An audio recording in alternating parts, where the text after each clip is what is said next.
There we go. So welcome, Costa Rica Adventure team heading out in January. So the purpose of this Zoom is to get you organized and to get your expectations aligned so you know what is coming. Okay. Now, over the course of the next 20 to 30 minutes, depends how long I natter on and go off point. We're going to discuss your itinerary, your flights, your money, extra costs, budgeting, phone, SIM card, Wi-Fi, kit list, washing, post, personal admin, health and safety. Okay, so brace yourself. At every stage, I'll rattle on and then just stick your hand up, grab my attention before we move on to the next topic, and then we'll answer questions. So this is to be interactive. It's really, I want you at the end of this Zoom to feel really confident with everything that's going to happen to you in January in Costa Rica.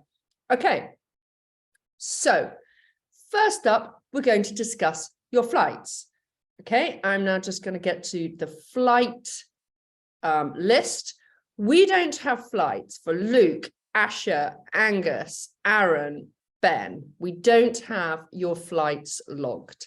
So, public shaming, could you send me your flights? Angus, there you are. Could you send me your flights, please? You are going to go through America. Most of you, there's a couple going Iberia, a couple going Air Canada.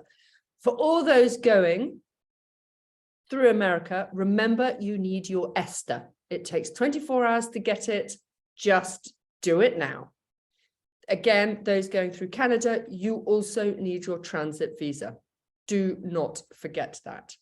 One thing to be mindful of is that a lot of the airlines at the moment, more than the countries, are still stipulating that you need to show your COVID vaccination documentation. I know this because one of my friends that came to Peru with me got caught on this because she hadn't had her third booster. Okay, so if you haven't had your 3 boosters, your 3 jabs, you might have to, for the airline, I need you to check this with the airline that they don't want you to have a PCR test in the 48-hour window before you get on that flight. So just be mindful of that. If you've had your 3 jabs, you'll be absolutely fine.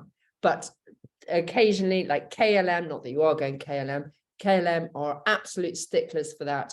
And you don't really know until you go checking in online. So call trail finders, Google it with your airline and make sure you are organized. Okay. With your flight, regardless of what time you arrive, okay, whatever flight you are on, you are going to be picked up at San Jose. So you're to go through customs, go through immigration, and then customs. Then you do this final thing. I know, brace yourself, a final suitcase check. The queue's really long, and you have to go through the machine again. And then you come through these big doors into San Jose itself. The driver will be there with a sign saying the Leap/Jaquera. Okay, it's kind of one sign that does both things. So look out for it. Do not wander off and go and hide in the cafe out there. I know it will be hot and you will be tired and probably very thirsty, but don't wander off and then ring home saying no one's here to collect me, because they won't find you in the cafe. So you've got to stand outside and keep looking for that sign. They will be there. If they're not there immediately, just means they're parking up. So be patient. That first night, you're all going to be taken, regardless of what flight you are, to a little hotel. We used to use the Rose of America, but we're thinking of trying something a bit different. That will be confirmed nearer the time. Okay, so whatever that hotel will be about 20 minutes from the airport, and that is where you will all meet for your first night. Okay, so that will be all very exciting.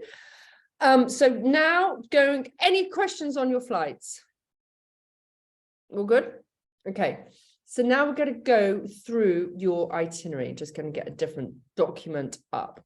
So it is an itinerary of 4 different parts, as you know, and you are going to start off in the community part, which is in Quepos, Manuel Antonio National Park. You're going to be staying in a finca there, which is very civilized. It's got a pool. It's right on the edge of the park. So it's a really nice introduction to Costa Rica, which is in a peak season. So it's hot, blue skies, lush and green. It's picture perfect, but it is hot. So, and humid. So you've got to brace yourself for that. When you're at the finca, you're there for, I'm just looking kind of days 2 to 7. Here, you do a mix of things. You do exploring the national park. You go down to Quepos for the odd supper or two, because that's a really kind of cool little funky harbor. And you go down there to work with the community, which we've been supporting now since the beginning of COVID. I mean, Christ. So every month at this community center, they have a group of leapers like yourselves that come for 2 or 3 days, and the kids love it. There's so much to do. Yes, it's playing with the kids. Yes, there's general maintenance to be done, but all those supplies will be there. And you never know which team is going to be doing which type of maintenance. So all you need to know is that there'll be kid interaction, kind of football and volleyball on the beach, and kind of refurbing, doing the maintenance in the community center. But this community center completely relies on donations from all the LEAP programs and from Jaquera, who organize it. We literally picked it up from a standing start. It was kind of unloved, and everybody in this community, they're very, very, they're lovely fisherman community with not much. So to have you guys coming is a real treat for them, and they get so excited about it, as you will see when you meet all the kids. So that's phase 1. Phase 2 is you're then going to go up into the cloud forest to Monteverde. So Monteverde is much cooler. So this is when you're going to need a long sleeve t-shirt, and maybe we'll come to the kit, but you know, a hoodie and jeans. This is kind of chilly, but it's absolutely beautiful. Now, while you're here, every morning you're going to be organized on some activity to explore the cloud forest. And every afternoon, you're going to have free time to do anything, to do the weird and wonderful activities which are up there. The 2 which everybody chooses, well, the one everybody chooses to do, but it's not compulsory, is the zip wiring. And/or a lot of people do the bungee jump. Now, the bungee jump, I don't know why people do that. Insane, but they do. With the bungee jump, I just want you to make sure that your insurance covers bungee jumping. Okay. If you've chosen the Campbell Irvine insurance, which we recommended, then we know you're covered. But any other kind of weird and wonderful travel insurances, you've got to double check before you do that. Zip wiring, that's a pretty normal activity that most cover. But this is a beautiful place, and you will, you know, it's a unique kind of geographical place, kind of the cloud forest, and amazing bird life, amazing wildlife, and you will have great guides that help you kind of spy it all out through your time. So that will be special. After that, you then go down for the toughest phase of all, which is the Natura Wildlife Sanctuary. Brace yourself for this. It is back to the heat, the humidity, and it is hard. Everyone grumbles and says, oh God, it was hard. There was bugs in my bed. There was, you know, creatures in the roof, you know, the shower was, you know, temperamental. Yep, I've heard it all before, and it is what it is. But it's a very special place. Again, they are a government NGO, and again, what I mean again is they again rely on our funds from all volunteers, and they take volunteers in from all international walks of life. So it's really important to them. Typical jobs, you're going to be up at the crack of dawn, feeding all the animals. You need earplugs because it's so noisy. The birds literally screech all night, and the morning chorus, they are very, very busy.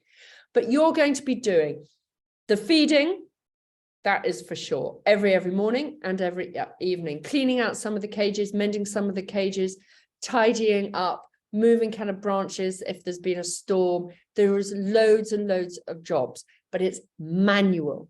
Okay, it is manual labor. So roll up your sleeves, expect to be hot and sweaty, and you just kind of brace yourself for this. During one of the days, we might whip you out and take you to the beach for a day. But usually people just kind of, bed in and kind of dig down and just get busy. Okay, but again, top tip, you need long trousers for this phase.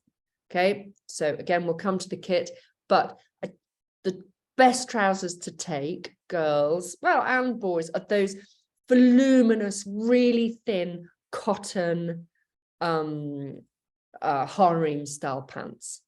They're really good, especially if they've got elasticated bottoms, because then the bugs can't fly up your legs. Just saying. You'll thank me later. Okay, so that's your tough phase. But then after that, you can celebrate, because then you're going to go down to Samara Beach. And this is where you actually will have some rest, which will possibly be the first time in 3 weeks. So this is when you've got some chill time at the beach. You can do a little bit of surfing. There's a couple of yoga lessons kind of thrown in just to kind of, get you into the kind of beachy vibe of Costa Rica. And you're going to be split into 2 little groups, and you back to back go to Asvo, which is the turtle sanctuary, which is a Robinson Crusoe experience. Think hammocks, think tin shack on the beach, think washing with a hose pipe.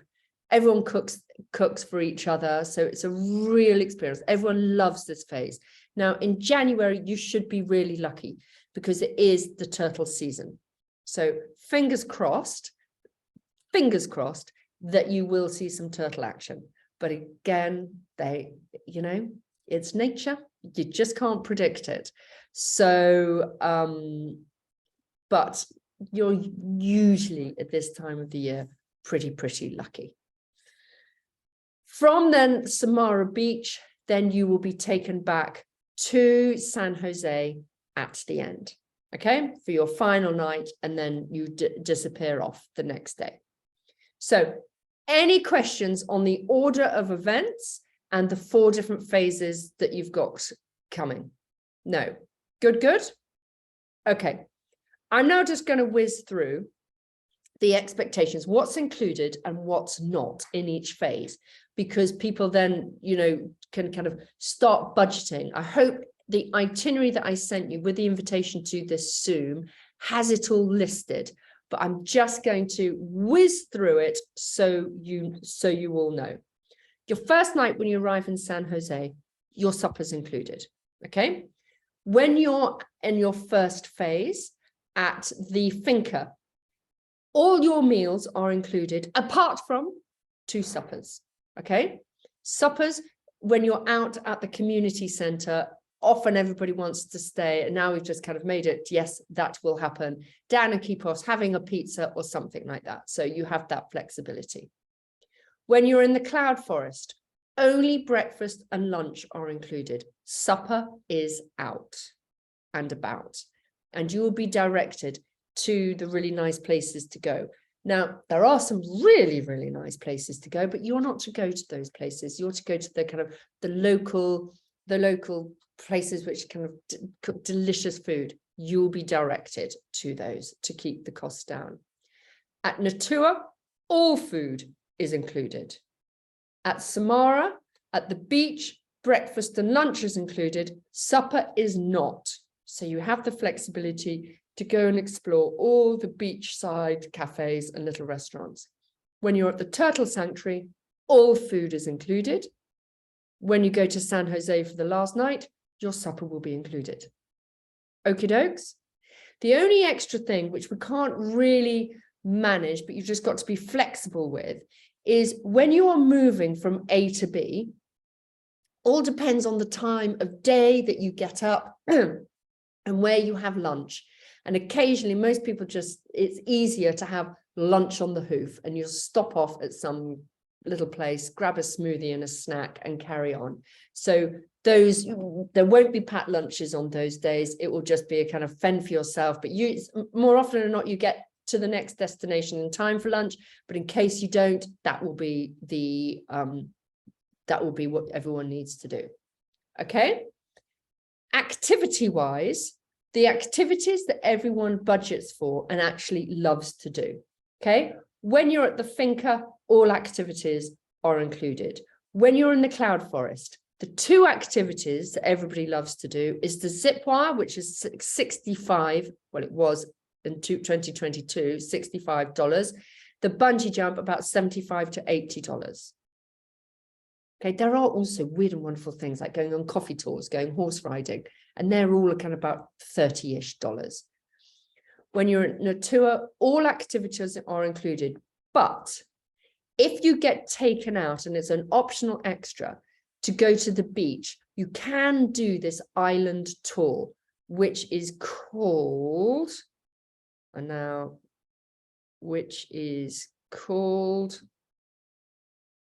it will come to me. It's here. Where is it? Tortuga Island trip. Okay, that is something, it's $75. It's a big ticket item, but everyone loves that. So that will be an optional extra when you're at a tour on one of those days. And that's, you go to the beach and you get on these boats and you spin out to the islands, explore all the islands. There's often dolphins and whales and just really beautiful things. And it's a big snorkeling trip. So that's something to be mindful of. And when you're at Samara Beach, there are little activities you could do. There's a surf lesson and 2 yoga classes included, but you might want to do more yoga, and that's about $15 a thing. You might want to do more surfing, and you hire a board, and that's usually about $30. If anybody wants to do something like a scuba diving thing when they're at Samara, you can. Time is tight, but that can be done, but that's a really big ticket item. So call me if you really want to do that. Okay. So those are your extra costs. The suppers, when you go out, you have got to manage that because Costa Rica is expensive. There's no getting around it. There's nothing cheap at all in Costa Rica. So you are not to go to the expensive sushi bars. You're to go to the local bars and drink their local fuel, their local beer, and eat their local food. And they're called sodas, S-O-D-A. And I really love them. Yes, okay, you're eating more rice and beans and pinto, but you really get the local atmosphere and the local music going along, and they bring out these bottles of schnapps that make your hair fall out, you know, but they're fun. And those I would always choose over the snazzy pizza places because, let's be honest, you can get a pizza anywhere in the world. So seek out those types of places, especially when you're in Monteverde. Okay, budget $15 to $20. But again, depends on where you go. You can go out to a really fancy place and buy a cocktail at $10 each. Just warning you, you're not to do that. So when I read in your post-trip questionnaire that you've spent $300 a week and I have a heart attack, then I know you've been eating and drinking in the wrong places. Okay, parents, I've told them you can hold them back. Okay, so budget accordingly. While we're on the topic of money, currency. Okay, so the local currency you're going to get out there are called colons. They're literally like your colon. Don't try and get that out before you go. I would always take $100 cash on me. Cash is king. Not cash is king, dollars is king. Nobody's interested in sterling, sadly. Take $100. You have that as an emergency, just in case something happens at the airport and your cards don't work. You've always got cash on you.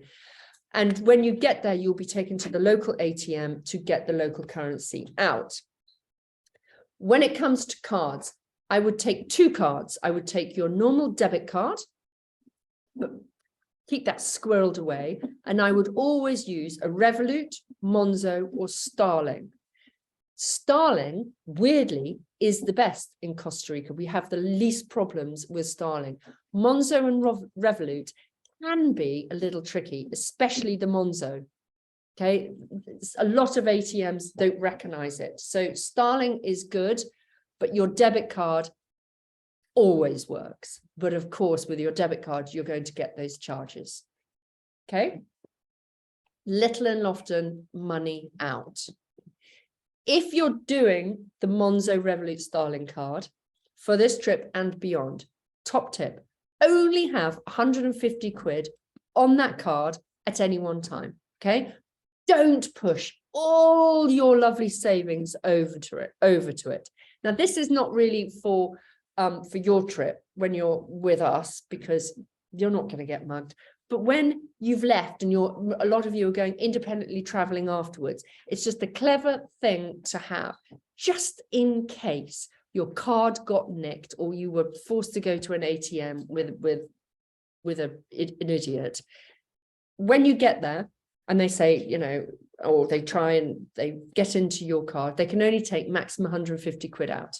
It's like a sweet spot. It's enough to keep them happy, and it's not enough. It's not going to completely ruin your trip, okay? Because all your savings are squirreled away in your protected bank account, okay? It's just a top tip. Any questions on the money? No. SIM cards, telephone management. Oh, you are taking 2 telephones each.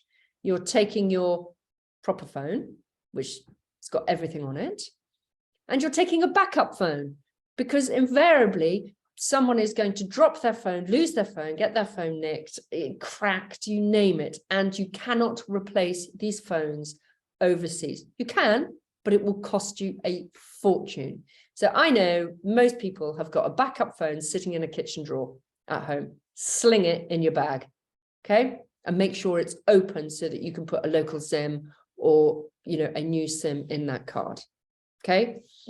Don't leave home without 2 phones.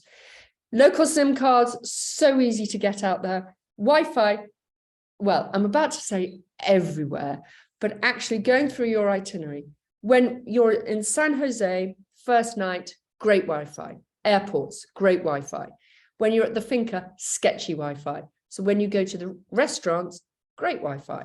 When you are in Monteverde, perfect Wi-Fi, literally in the hostel that you stay at, in all the cafes and restaurants, Wi-Fi everywhere. When you're at Natua, 0 Wi-Fi. When you're at Samara, great Wi-Fi, no Wi-Fi at the Turtles. Okay? So parents listening to this, comms with the team is going to be in and out. So it's just good, leapers, to just say to parents, I'm moving into this phase, no comms, you're not going to hear from me for 3 days. What we like to hear is that actually there's been no comms for 4 weeks. That's really, really healthy. And you haven't looked at your phone for 4 weeks. That would be just a winner moment, but we know that's highly unrealistic. But, you know, the Wi-Fi in all kind of restaurants, hostels is pretty good. Okay, SIM cards, you can get them everywhere. So literally on day 1, admin day, you'll be taken to get a SIM card and you'll be taken to get the local currency out. Okie dokes. How are we doing for time? Any questions on that? All good? Right. Kit list. Okay, I think there's been a bit of confusion. Your kit list, which you're to follow, is in your My Leap area. There's a bit of confusion because we thought we'd be handy and send out a kit list to our entire database to help parents with Christmas presents. And that's really confused parents. And I apologize for doing that. We won't make that same mistake again. So look at that kit list. Everything on there is for a reason. Okay, so don't question it thinking, do I really need this? Just pack it, okay? Because going through here, yes, I remember that you need long trousers for Natua, but you probably need 2 pairs of long trousers because they're going to get really muddy.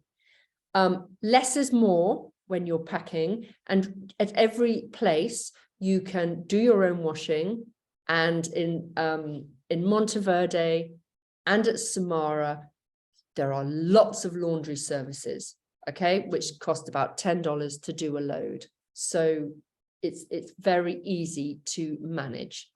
You know, bras and underpants, they get washed in the shower, hung up, and they're dry the next day. Sorry, there's the dog. If you forget anything with your kit, you can buy most, when it comes to clothes, out there. But when it comes to telephones, telephone chargers, head torches, anything technical, really tricky to buy out there. So don't leave those things behind. Your basic first aid, have a look at what we recommend on in the MyLeap. And we're just talking about things like Sudocrem, hydrocortisone cream, just in case you get a rash. You know, it's just think, you know, if I get a rash, if I get a cut, if I got a headache, if I'm feeling dehydrated, you know, take things for those ailments, because those are the top 4 things which are likely to happen. When it comes to dehydration, actually that is really important. And I would definitely be taking, in Waitrose over the road, you can get these bottles. They look like Redoxin, and they're a thing you drop into water, and I think it's called Boost or Vorst or something, and they're rehydration tablets, and they are brilliant and they taste really nice. And I'd be having 1 a day, especially in the first week as you acclimatize to working in the heat, because it will be a novel experience doing hard labor in the heat. Gets me every time. So rehydration is really, really important. Okay. Any questions on that kit? No. Okay. Bags, just on the kit list, bags. Now, if you've got a rucksack at home, take it. Okay, don't overthink it. A big 80-litre-ish style rucksack. But if you've got a big duffel bag, like those North Face duffel bags with the big zips on, you know, big zip, big flip, and they might have backpack straps, which are optional. Those are also really, really good.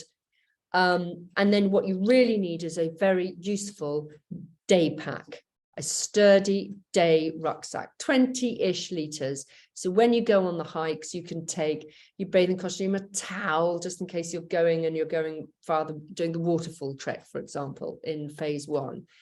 Suntan lotion, water bottles, you know, your phone, you've got everything with you. Don't take a cheap, knackered old rucksack, which you used to carry your school bags in. They're hopeless. So something quite sturdy and kind of expedition-y is pretty good. Personal admin. Okay. Now, Alice has asked me, I'm not going to shame you, but there's quite a few of you that have not filled in your personal details form, told us what size t-shirt you're going to take. What else, Alice? And insurance details. We really, really need your insurance details. Please just ping us an email, even if just get it to us, because it's really, really important to us. We need your insurance. Should we need to help with an insurance claim or to action something when you're away? So it's not just a kind of boring data collection. It's actually really important. We need your flights. We know what time you're arriving, and we need to know everything about your health. Okay. Don't think I've got a severe nut allergy, but don't worry, I don't need to tell them. You do. Okay.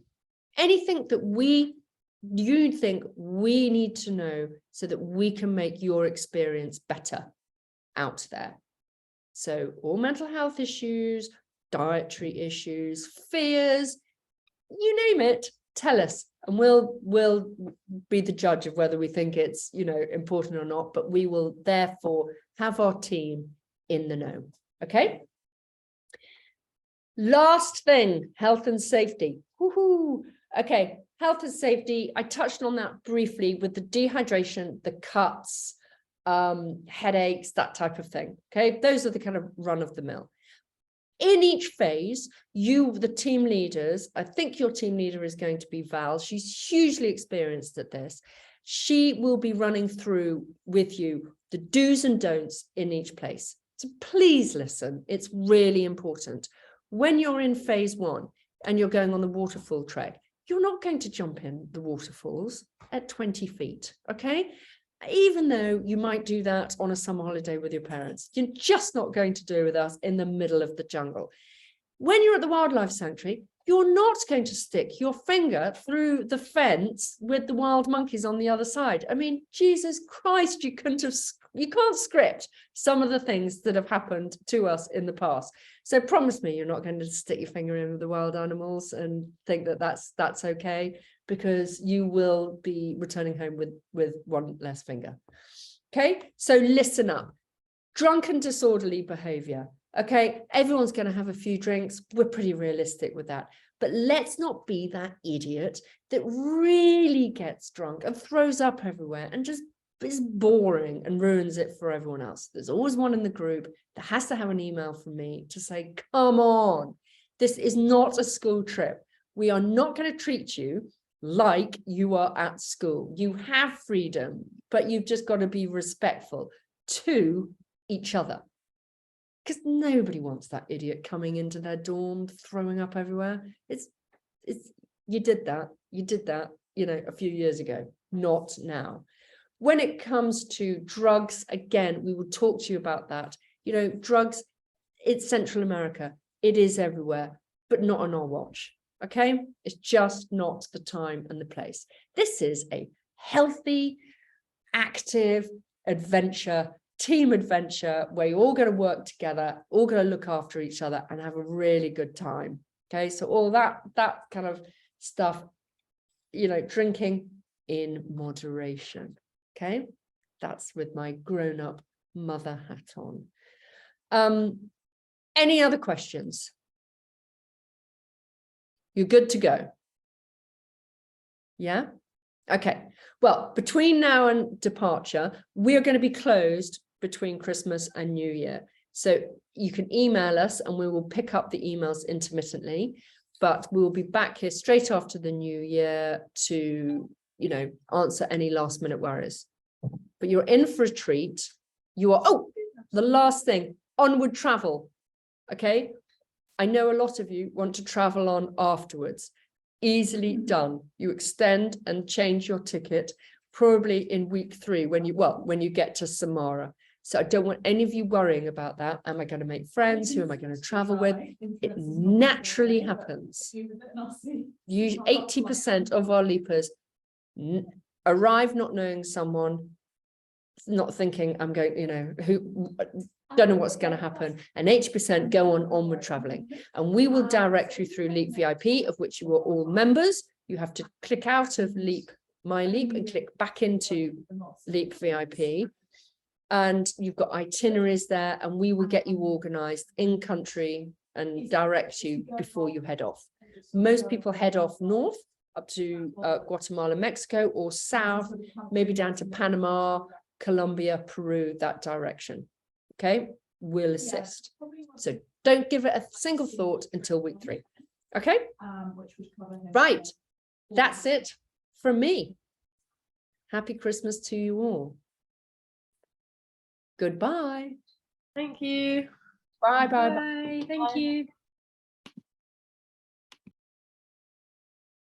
Yeah, so it's just